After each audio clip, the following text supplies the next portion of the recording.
देश की गद्दारी, सोशल मीडिया की स्टार निकली पाकिस्तान की जासूस। नमस्कार, मैं हूं रचना सिंहवाल। देशद्रोह का सौदा, वो भी चंद पैसों के लिए। जिस सोशल मीडिया पर लोग देश की बात करते हैं, उसी सोशल मीडिया की एक मशहूर यूट्यूबर हरियाणा की ज्योति मल्होत्रा देश की पीठ में छुरा घोंपती रही और किसी को भनक तक नहीं लगने दी। कोई सोच भी नहीं सकता कि जिस चेहरे को लाखों लोग फॉलो करते थे, वो चेहरा ही पाकिस्तान की आंख बना बैठा था। पाकिस्तान की खुफिया एजेंसी ISI के लिए जासूसी करती थी। भारतीय सेना की गोपनीय जानकारी लीक करना, ऑपरेशन सिंदूर जैसे सैन्य मिशन की डिटेल्स दुश्मन देश तक पहुंचाना, ये कोई फिल्म की स्क्रिप्ट नहीं बल्कि सच्चाई है। और ये किया है ज्योति मल्होत्रा ने। हरियाणा की पुलिस ने इस महिला यूट्यूबर को गिरफ्तार कर लिया है, लेकिन जो खुलासे हुए हैं वो रोंगटे खड़े कर देने वाले हैं। पता चला है कि पाकिस्तान की खुफिया एजेंसी के अफसर राणा शहबाज उर्फ शाकिर ने ज्योति को टास्क दी और ज्योति अपने साथियों की मदद से उन टास्क को पूरा करती थी। मतलब साफ, ये सिर्फ अकेली महिला की साजिश नहीं थी, ये एक पूरा नेटवर्क था। और सबसे चौंकाने वाली बात, पाकिस्तान में VIP ट्रीटमेंट मिलता था इस यूट्यूबर को। जी हाँ, ये हाई प्रोफाइल पार्टियों में शामिल होती थी, आजादी से कहीं भी घूम सकती थी। क्यों? क्योंकि वो पाकिस्तान के लिए भारत की जासूसी जो कर रही थी। ये यूट्यूब की ग्लैमरस दुनिया नहीं थी, ये देशद्रोह की सबसे गंदी तस्वीर थी। सवाल सिर्फ ज्योति तक सीमित नहीं, सवाल ये है कि ऐसे कितने चेहरे और हैं जो सोशल मीडिया की आड़ में देश को बेच रहे हैं। आज हम इसी पर करेंगे सबसे बड़ा खुलासा। देश के साथ गद्दारी, कैमरे के पीछे की साजिश और पाकिस्तान से रिश्तों की पूरी पोलपट्टी खोलेंगे। दरअसल मामला तब सामने आया जब हरियाणा के हिसार की मशहूर यूट्यूबर ज्योति मल्होत्रा को पाकिस्तान को जासूसी के आरोप में पुलिस ने गिरफ्तार किया। ज्योति पर आरोप है कि उसने भारत के सैन्य अभियान ऑपरेशन सिंदूर और सेना से जुड़ी कई गुप्त जानकारियां पाकिस्तान को भेजी थी। पूछताछ में ज्योति ने स्वीकार किया है कि वह पाकिस्तानी इंटेलिजेंस ऑपरेटिव से भी संपर्क में थी। ऐसे में आइए जानते हैं कि आखिर ज्योति मल्होत्रा कौन है और पूरा मामला क्या है। हरियाणा पुलिस के मुताबिक ज्योति पाकिस्तानी इंटेलिजेंस से जुड़ी हुई थी और उनके सभी टूर पाकिस्तानी इंटेलिजेंस एजेंसी ही तय करती थी।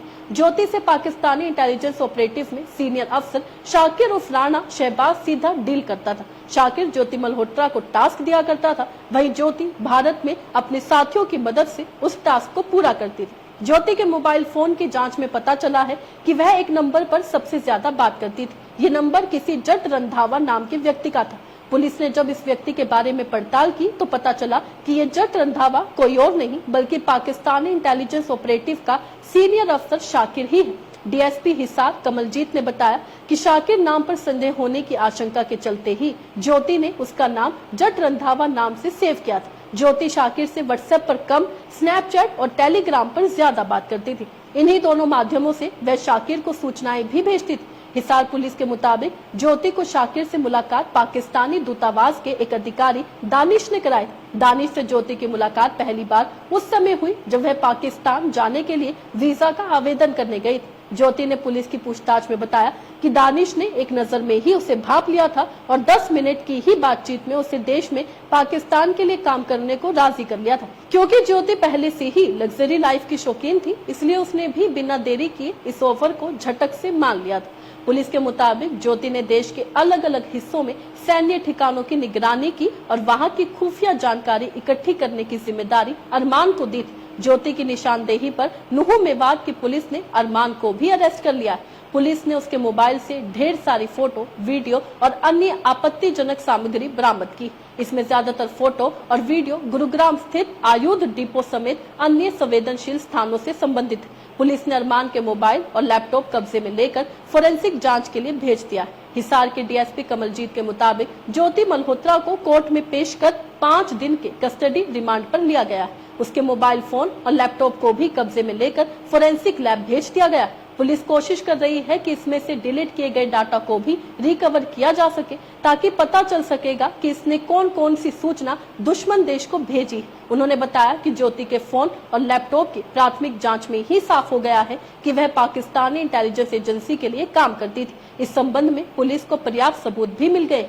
इसके अलावा एक और जानकारी मिली है और वो ये है कि यूट्यूबर ज्योति मल्होत्रा को पाकिस्तान में VIP ट्रीटमेंट दिया जाता था। ऐसा पाक एम्बेसी के अधिकारी दानिश और पाकिस्तानी खुफिया अधिकारियों के ज्योति के कॉन्टेक्ट की वजह से होता था। उसका जहां जाने का मन होता था वो वहां चली जाती थी। इसके लिए बकायदा उसे पाकिस्तानी पुलिस की सिक्योरिटी भी दी जाती थी।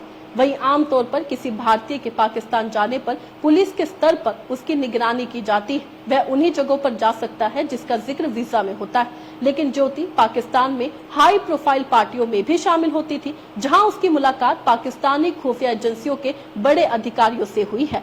हिसार पुलिस की पूछताछ में उसने ये बातें खुद कबूल की है। इसके अलावा 2 बार पाकिस्तान के अलावा वे कश्मीर भी जा चुकी है। खुफिया एजेंसी के अधिकारी के साथ इंडोनेशिया के बाली भी घूम कर आए। वे नेपाल भी गई। हालांकि बहाना यूट्यूब के लिए वीडियो बनाने का होता था, लेकिन ज्योति का असल मकसद भारत की खुफिया जानकारी इकट्ठा कर पाकिस्तान को देना था।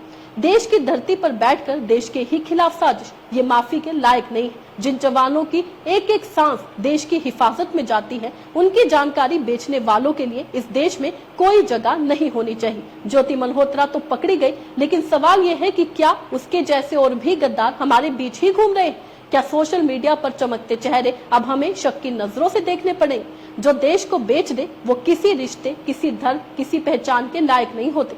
आज ज्योति के चेहरे से नकाब उतर चुका है, लेकिन ये वक्त है पूरे सिस्टम को खंगालने का, हर उस छेद को बंद करने का जहां से दुश्मन अंदर घुसता है। याद रखिए, सरहद पर गोली से ज्यादा खतरनाक होती है अंदर की गद्दारी। ऐसे हर गद्दार को सजा मिलनी चाहिए, खुली अदालत, ताकि अगली बार कोई कैमरे के पीछे बैठकर देश के साथ गद्दारी करने की हिम्मत ना कर सके।